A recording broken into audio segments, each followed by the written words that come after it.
Hola, ¿qué tal amigos? Mi nombre es Fabiola Díaz y hoy estamos aquí en el programa Hablemos de Tuxtla.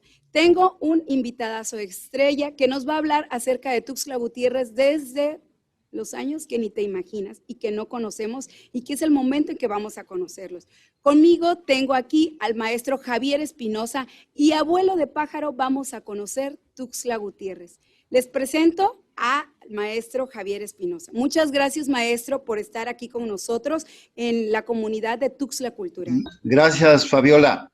Como les decía, el programa vamos a conocer a Tuxtla Gutiérrez desde lo alto, desde la parte de los años hermosos, cuando todavía se fundó, ¿verdad?, Tuxtla Gutiérrez, y qué mejor que el maestro Javier Espinosa nos pueda platicar de ello. Cuéntenos, maestro, abuelo de pájaro. Bueno, muy bien, me gusta. Es la historia de Tuxtla vista a abuelo de pájaro. Eso está muy bien. Porque en 1586 pasa por aquí Fray Alonso Ponce, que era un visitador de la orden franciscana, que vino a Chiapas, pues a hacer la visita canónica que tenía que hacer todos los años para revisar los conventos dominicos y los programas de la orden en el estado. Vino en 1586. Ya de regreso de Ciudad Real hacia México, pasa por el pueblo de Tuxtla, que era un pueblo de zoques puros, y nos deja Fray Alonso brevemente una imagen de lo que era aquella pequeña comunidad. Era de gente limpia, de gente amable, pacífica, y que vivían a la orilla de uno de los ríos más extraordinarios que el padre Ponce había visto en su vida. Es decir, vivían al borde del río Sabinal, que entonces era seguramente una maravilla de maravillas. Tenía a todos sus sabinos, sus ahuehuetes, más de 1,400 árboles que rodeaban el río Sabinal. Eran hermosísimos seguramente. Me imagino que había mucha vegetación. Además de que el río era un productor de alimentos, es decir, había mucha sardina, habían ciertos tipos de pescados, habían algas, habían caracoles, etcétera. Era un río de piedras.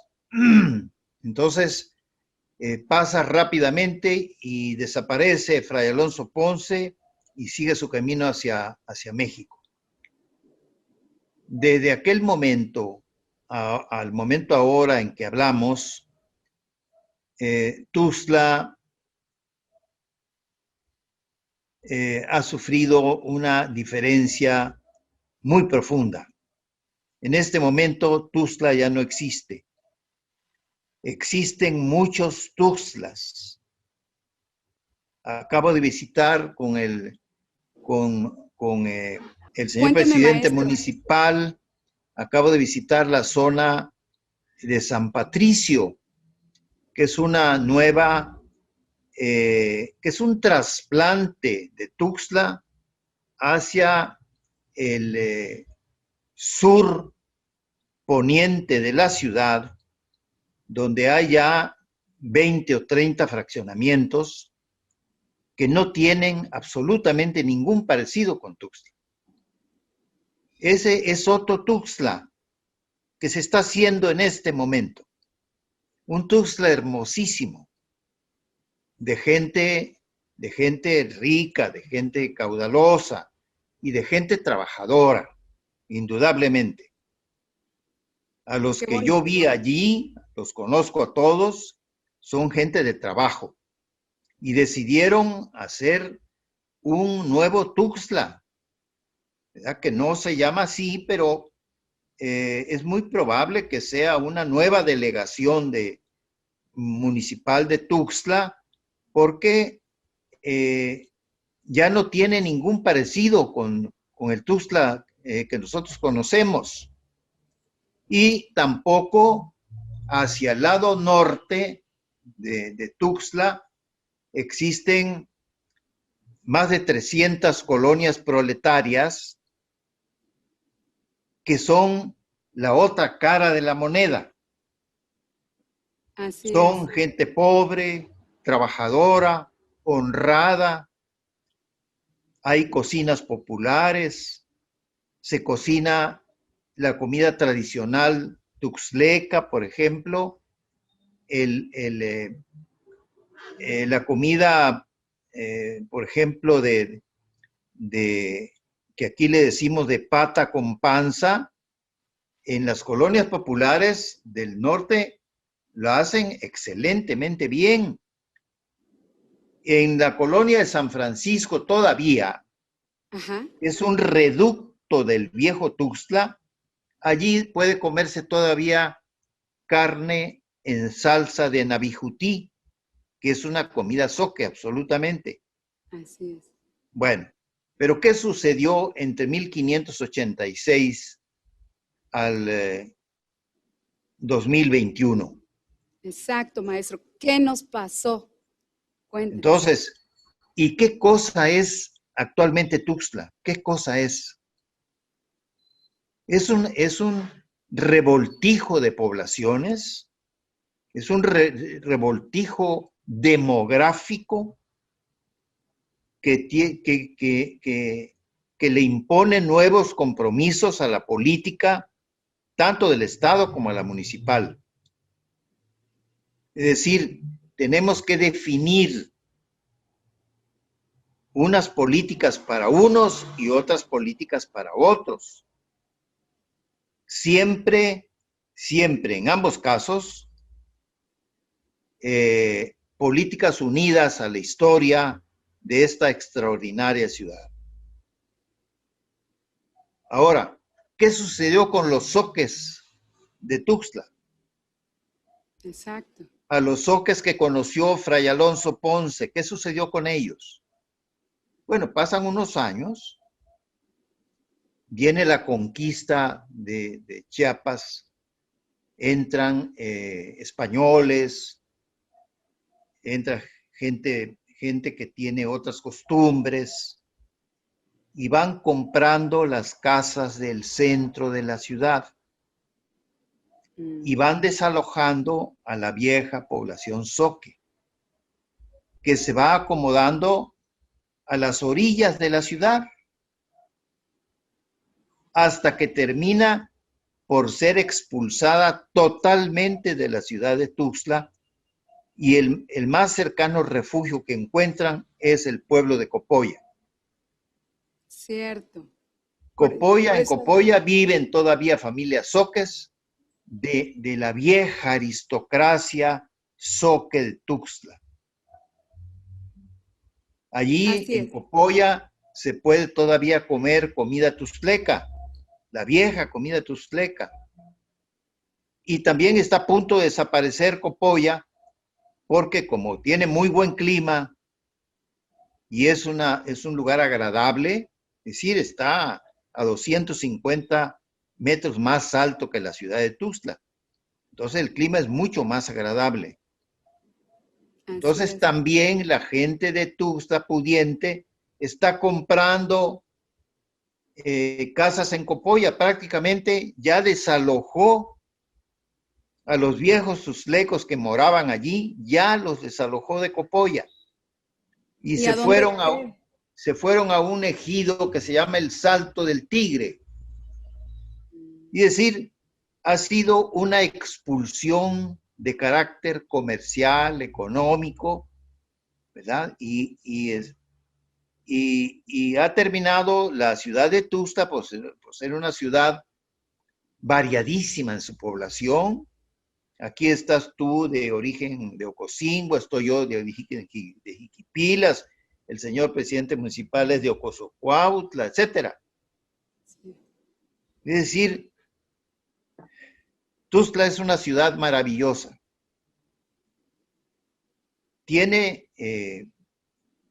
Tuxtla tiene una virtud, este valle, que es una olla caliente.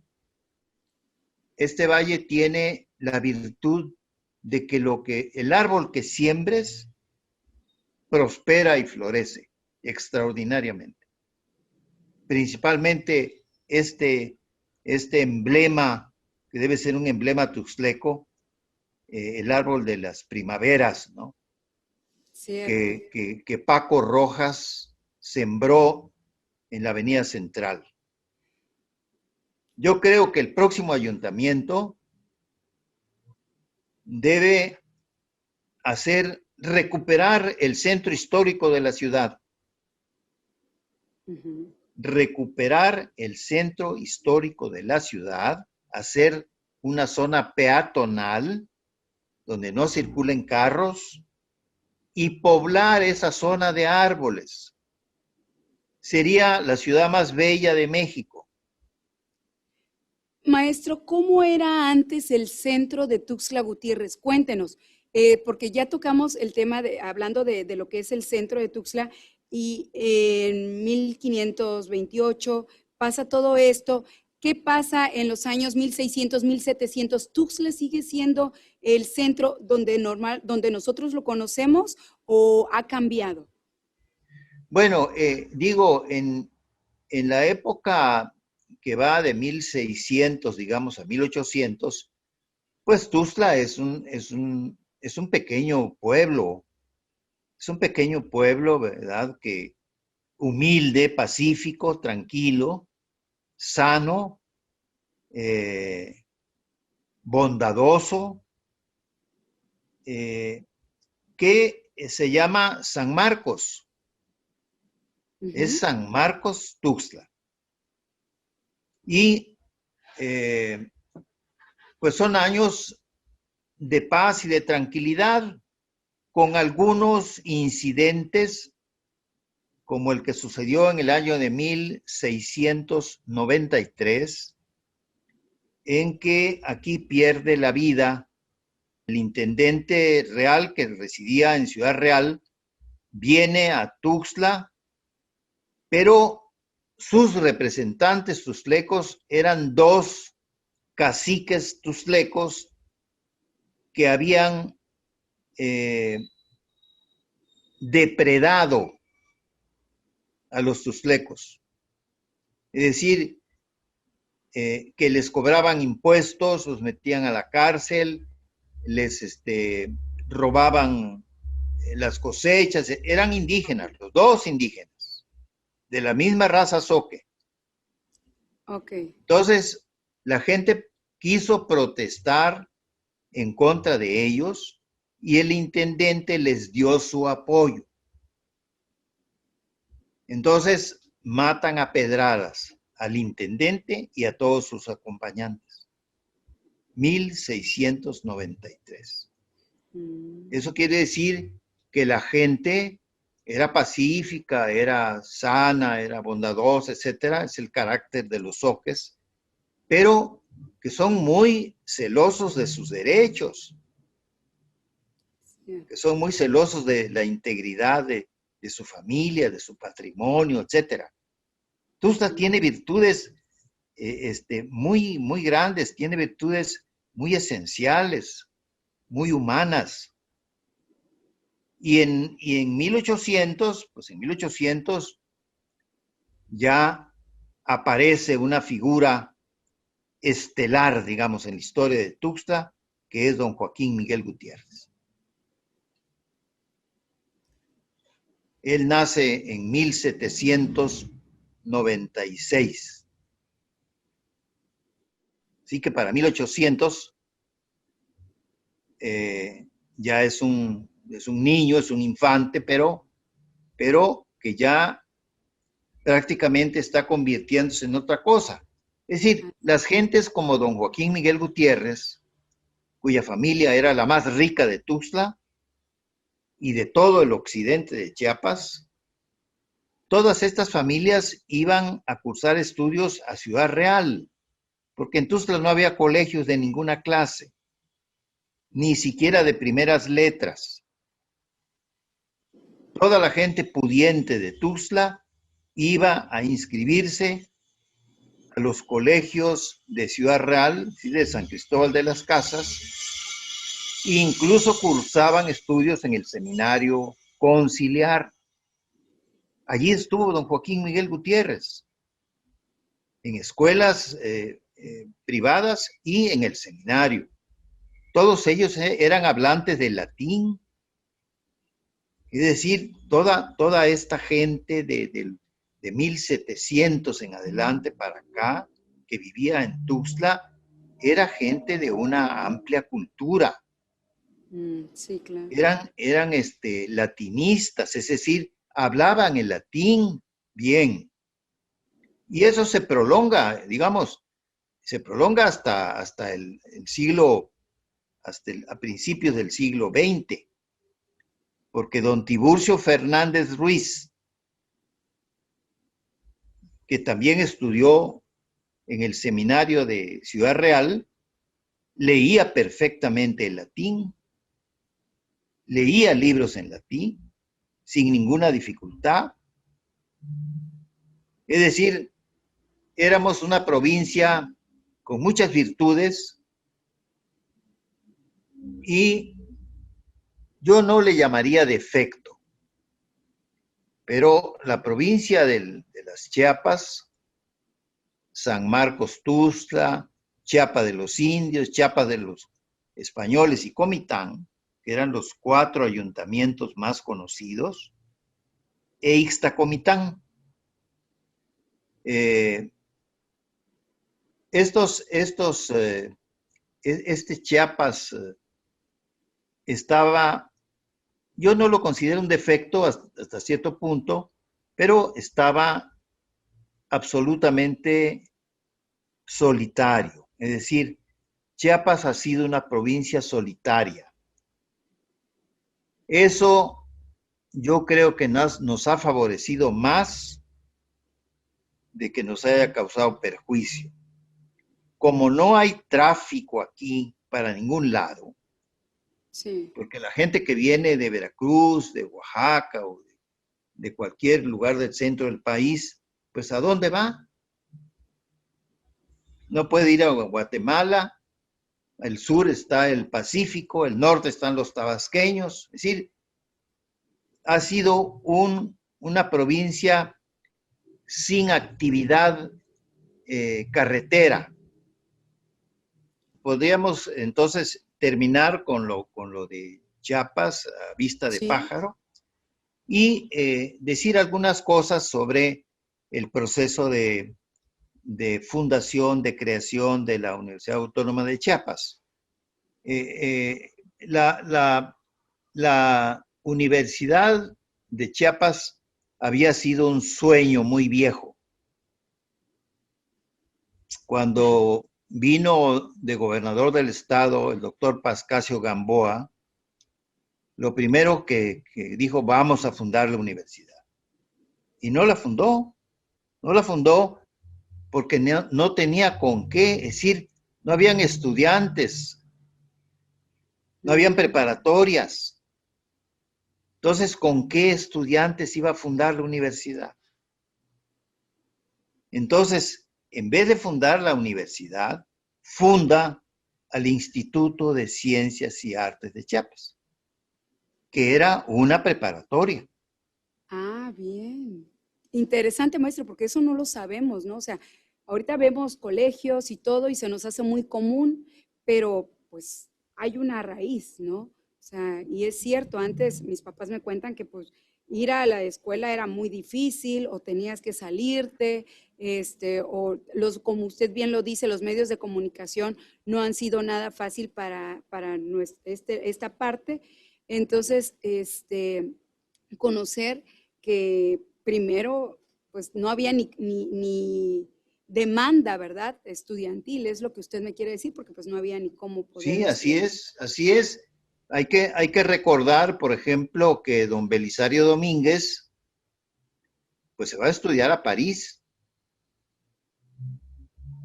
que el doctor Rodolfo Figueroa se va a estudiar a la Universidad de San Carlos en Guatemala. Si aquí no había dónde.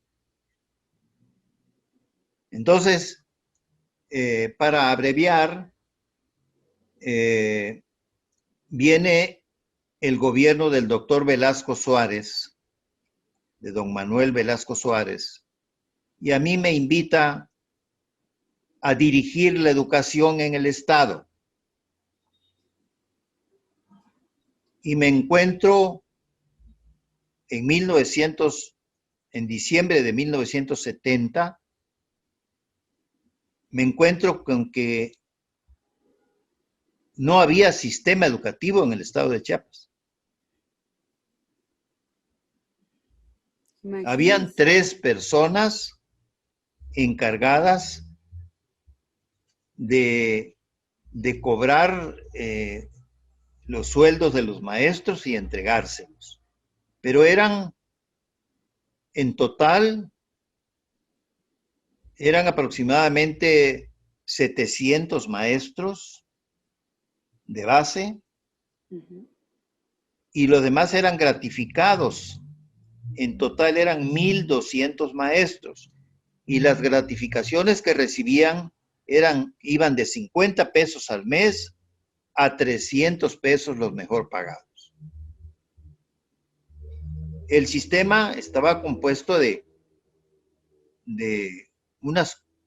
habían 4 preparatorias. La preparatoria de Tuxtla, la preparatoria de San Cristóbal, la preparatoria de Comitán y la preparatoria de Tapachula.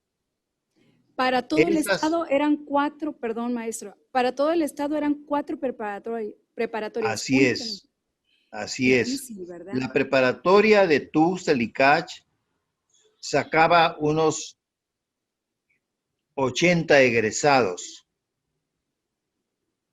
San Cristóbal sacaba 15. Comitán sacaba 8. Tapachula sacaba 30. Entonces, pero la mitad de los egresados de las preparatorias, la mitad decidía no seguir estudiando. Ya con su patente de preparatoriano, que había cursado la preparatoria, con eso cumplían sus más altas aspiraciones. Ya. Y se iban con sus papás a los ranchos a trabajar. Ya habían cursado la preparatoria y se sentían bien. Se iban a los ranchos, compraban taxis, se dedicaban a los comercios en los mercados, etc. Entonces, de los 120 estudiantes que egresaban de las preparatorias, 60 más o menos decidían estudiar una carrera universitaria y se iban a Oaxaca, a Veracruz, a la Ciudad de México. Es decir, le salía mucho más barato al Estado darles una beca y no fundar una universidad. Claro. Que tiene un Era costo de muy mantenimiento muy grande. Entonces el doctor Velasco apenas tomó posesión, me dijo, oiga, licenciado Espinosa, le voy a encomendar un proyecto que vamos a convertir en realidad. No es posible que los chiapanecos siempre vivan con la ilusión de tener una universidad. Esa ilusión la vamos a convertir en una realidad. Usted encárguese de eso. Entonces, yo había salido como secretario particular del ministro de Educación, don Agustín Yáñez, y todos mis amigos estaban en la Secretaría de Educación. Sí, toda la Secretaría de Educación eran gente con la que yo tenía una relación muy cercana, principalmente con el ingeniero Garza Caballero, lo recuerdo, era mi compadre incluso, que era director de Educación Tecnológica Agropecuaria. Y le dije, oye, échame la mano, dime cuántas preparatorias necesitas. Entonces, digo, oye, si quiera, vamos a fundar 10 este año. Que súper bien. Pues si quieres 20, te mando 20. O sea, había mucho apoyo, ¿no? Entonces recibimos un enorme apoyo de la Secretaría de Educación. El secretario era el ingeniero Bravo Aguja. Y el subsecretario de Educación Tecnológica era, se me va en este momento el nombre, un gran amigo mío también, que fue gobernador del estado de Durango, el doctor Héctor Mayagoitia Domínguez. Y me dijo, ya di instrucciones, que las solicitudes que usted haga se resuelvan de manera inmediata. Es decir, de 72, 73, 74, Ajá. fundamos 20 preparatorias En todo el estado. y 30 secundarias. En Porque digo, 1970. no puedes fundar preparatorias si no fundas secundarias. Claro. Sí, porque entonces, ¿quiénes van a ir a las preparatorias? Lo primero que hicimos es fundar las secundarias en todo el estado. La primera secundaria que fundé fue la de Jiquipilas, mi pueblo. Y la primera preparatoria que se fundó en Chiapas en 1972 fue la de Villaflores, con un éxito extraordinario. Entonces, después de 3 años, teníamos no 120, teníamos 650 egresados de las preparatorias. La demanda fue bastante buena, ¿no? Por parte de los chiapanecos. Respondieron. Digo, se llenaron las preparatorias y entonces sí, en 1975, el doctor Velasco funda la Universidad Autónoma de Chiapas. Hasta 1975 es Así que se es. funda. Sí, antes no había con quién, no habían estudiantes. Cierto. Tenían que iniciar desde las primeras bases, ¿no? Primaria, no solo primaria, la secundaria. Lograr que inicien la preparatoria, Así es. ¿verdad? Porque yo creo que muchos se quedaban en la secundaria y mucho, ¿no? Y si tenían la Sí. oportunidad, como bien usted lo dice, se iban a otra ciudad o a otro país, ¿no? Pero ya eran la gente pudiente, por decirlo así, Sí. ¿no? Y la otra observación interesante es que en 1970 efectivamente habían 600 maestros de base, 600 maestros de base, y 600 gratificados, eran 1,200. Ese era todo el sistema educativo. 1970. En 2021 hay 95,000 maestros. 95,000 Maestros de primaria y preparatoria. A estos miles de maestros, ya es un sistema muy complejo, son diversos tipos de secundaria, diversos tipos de preparatorias, tecnológicas, unas y otras no, etcétera, etcétera. Sí. Ya hay una especialización de la enseñanza, digamos, del nivel medio superior, pero tenemos 2 universidades, es muy poco. Tenemos una escuela de medicina cuando debíamos tener 10 o 15 escuelas tan buenas como la que tiene la UNACH. Ahora, en esta época de la pandemia, Estamos viendo lo que hacen falta los médicos, las enfermeras, el personal de salud. Es decir,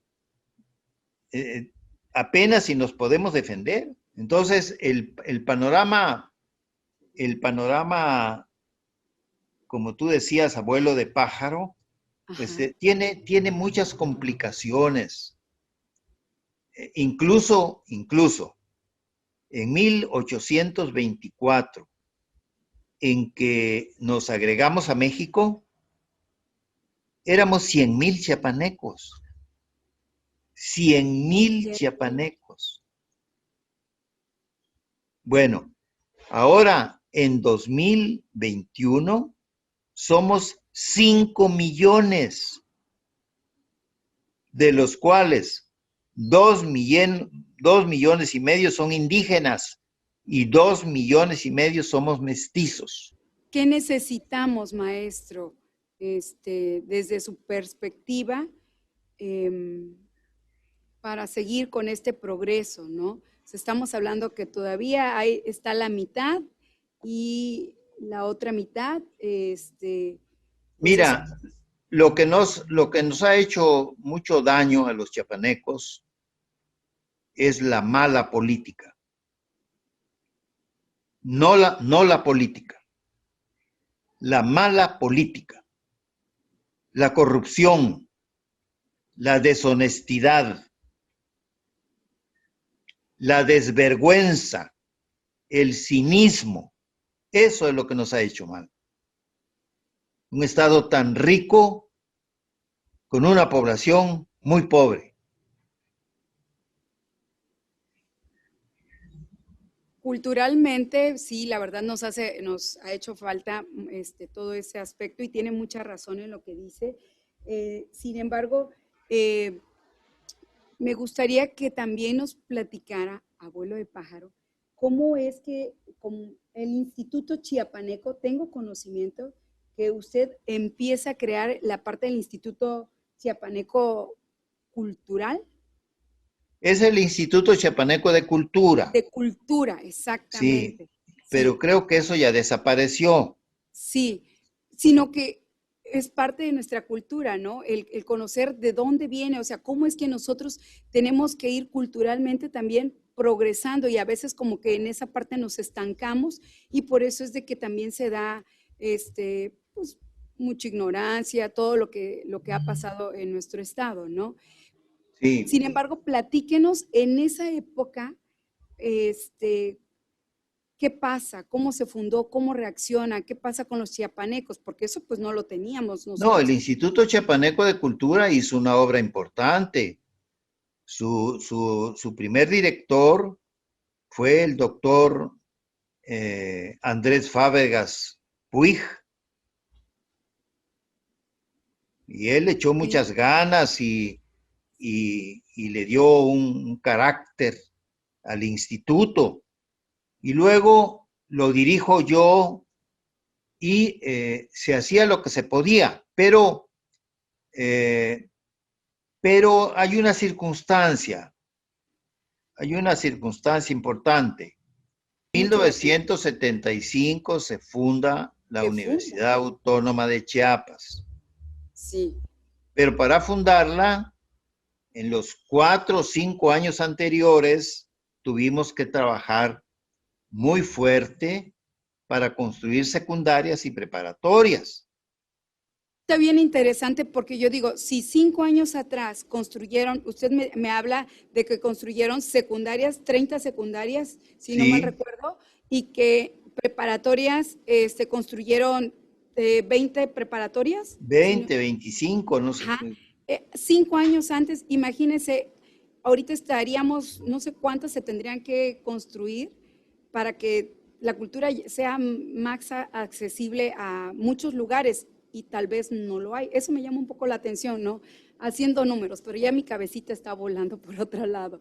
Sí. Ahora, la otra cosa que debe expresarse en este tipo de entrevistas como la que tú me haces es que efectivamente se funda la Universidad Autónoma de Chiapas.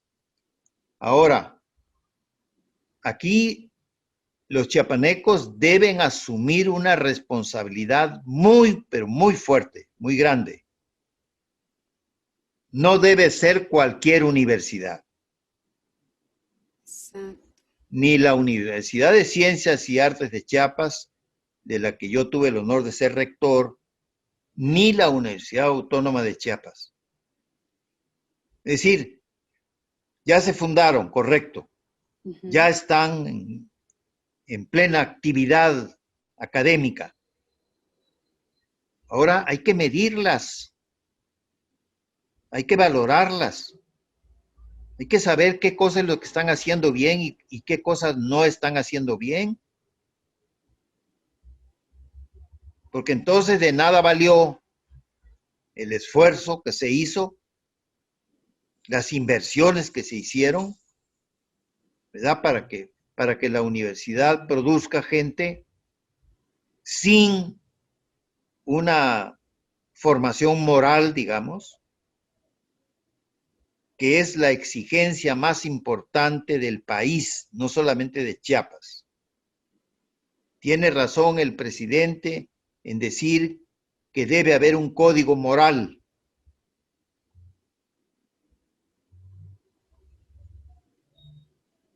Entonces, en este laberinto estamos ahora, Fabiola. Cierto, es cierto, maestro. Y yo Tiene usted espero, ¿verdad? Yo espero que pues, los gobiernos municipal y del Estado, pues hagan lo que tengan que hacer. Y nosotros como tuxtlecos o como chiapanecos, ¿qué nos corresponde hacer? ¿Qué no, claro, Mira, ¿cuál sería usted su percepción, no? O sea, debemos ser gente crítica, no gente con la cabeza agachada. Ahora, para ser gente crítica, se necesita tener los instrumentos intelectuales indispensables, que es lo que no tenemos. La crítica social se hace con un instrumental intelectual que las universidades no están transmitiendo. Es decir, un ciudadano cualquiera debe ser capaz de criticar a su sociedad, a su gobierno. Y debe tener los instrumentos para hacer esa crítica. claro. Porque la crítica no es las fake news, no, las new fake news, no. Eso, eso deshonra a la persona, ¿no? No, la crítica debe hacerse con valores, debe hacerse de manera sensata, fundamental, ¿no? No es el chisme, no es la disputa, no, eso no. Entonces debemos aspirar a una sociedad madura y lo estamos logrando, en muchos aspectos lo estamos logrando. Esta pandemia nos ha ayudado mucho a eso. Tenemos que aprender a ser reflexivos.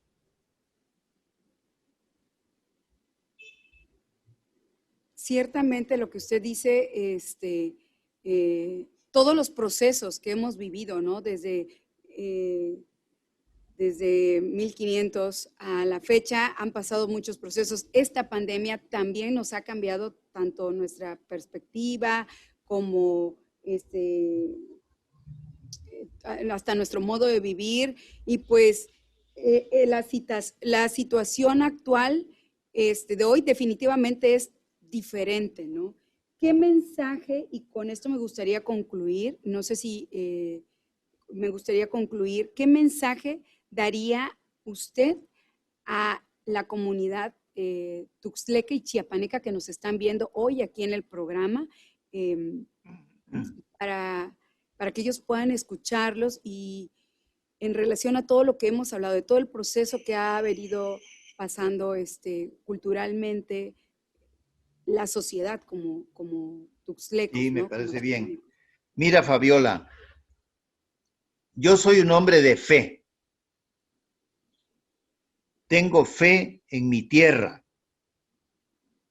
Tengo fe en la gente de Chiapas.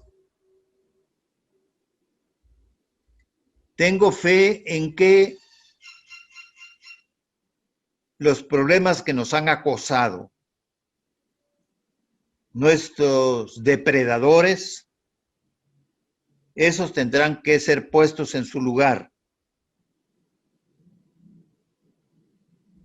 El chiapaneco es una gente valiente. Lo que necesitamos es hablar, necesitamos unirnos, porque a pesar de que somos tan diferentes unos de otros, entre Tuxtla Gutiérrez y Chiapa de Corzo, que está a 14 kilómetros, no hay ningún parecido. Hablamos de distinta manera, comemos cosas distintas.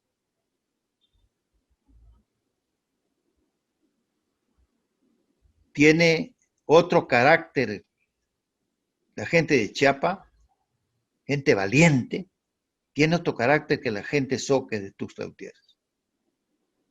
Y son comunidades tan pequeñas y tan vecinas. Cierto, es cierto eso.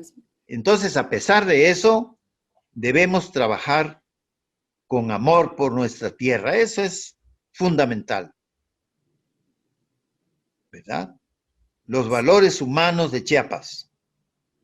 Descendemos de la cultura más importante, una de las culturas más importantes del mundo, que es la cultura maya. Tenemos tatuajes de esa cultura en nuestro cuerpo. Sí, Entonces, tenemos que honrar el pasado de Chiapas. qué gran mensaje, maestro. De verdad que escucharlo hasta se me erizó la piel cuando usted dijo, yo tengo fe en la gente de Chiapas. Y la verdad es de que usted, pues, todo mi respeto para toda su currículum que trae y decirnos tenemos fe y tenemos que rescatarnos. Ese es algo que tiene usted mucha razón. Como chiapanecos, no olvidarnos y no, estas pláticas es tan bonito porque te hace volver a centrar en tu origen, que ya la perdimos, ¿no? Y estamos, como dice usted, dispersos. Y hay que céntrate en tu origen para que tú puedas defender lo tuyo, ¿no? Yo así lo veo y me deja un bonito mensaje para que culturalmente pues estemos también uno aprendiendo más de nuestra ciudad y poder entonces sentirnos orgullosos de nuestro estado, de nuestra ciudad y Sí, como dice usted, no sentirnos agachones, ¿no? Que muchas veces, sí, ¿de no, dónde no, eres? De no. Chiapas. Y No, seamos mujeres y hombres de fe. ¿De fe en quién? De fe en nosotros en mismos nosotros y en mismos. los demás que nacieron aquí también en esta tierra. Eso es importante y además es muy agradable. Tener fe en la gente, tener fe en uno mismo, es muy reconfortante. Cierto, muy cierto. Yo creo que ese sería mi mayor consejo para todos. Un gran mensaje de reconciliación y con nosotros la fe en toda la extensión de la palabra, ¿no? Así es. Agradezco mucho, maestro, su tiempo que el día de hoy nos está regalando aquí en el programa Hablemos de Tuxtla. Mi nombre es Fabiola Díaz y bueno, con este gran mensaje del maestro Javier Espinosa, damos por concluido nuestro programa. Muchas gracias a todos los que nos están viendo y les recuerdo que esta programación también la puedes ver a través de nuestra página Tuxtla Cultural y a través de nuestro canal en YouTube como Tuxtla Cultural TV. Ahí van a encontrar estas grabaciones tan interesantes que todas las generaciones tienen que conocer, ¿no? Tenemos que conocer Chiapas y qué mejor que conozcamos nuestra ciudad, Tuxtla Gutiérrez. No se pierdan el siguiente programa. Muchas gracias, maestro. Y gracias, Fabiola. Vemos, ¿no? Gracias a usted. Así que los esperamos en el próximo programa aquí en la página de Tuxtla Cultural.